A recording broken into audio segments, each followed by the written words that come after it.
لكل منتقدي ليونيل ميسي، لكل كارهي ليونيل ميسي، لكل من يتمنى الفشل لميسي، انت بس تخيل انه الكون عمره 14 مليار سنة، 14 مليار سنة، وانت ككائن فرد اقصى حد ممكن تعيشه 100 سنة، والقدر خلاك تولد بالفترة اللي عم يلعب فيها ميسي كرة قدم.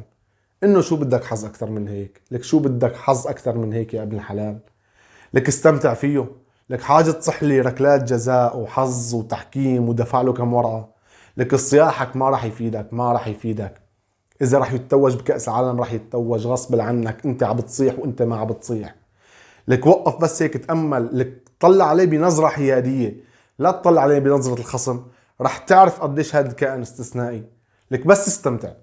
لك انت بس شوف لما بيمسك الطابة كيف بيطلع على زملائه، كيف بيكون عم بيتمشى بأرض الملعب، انت بتفكره انه هو حدا بارد، حدا لاعب فاشل، مجرد ما يمسك الطابة بيتغير.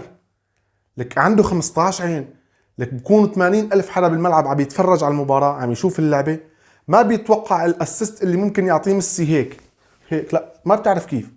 لك يا اخي استمتع فيه، استمتع فيه. صياحك ما راح يفيدك، والله لو صياحك راح يفيدك كان قلت لك صيح. لك بس ما راح يفيدك يا ابن الحلال، والله ما راح يفيدك. اذا مالك مصدق صيح من هون للاحد للمباراة النهائية، ما راح يفيدك. لو راح يفيدك كان غيرك صاح ومارادونا ما اخذ اللقب، بيليه ما اخذ 3 القاب.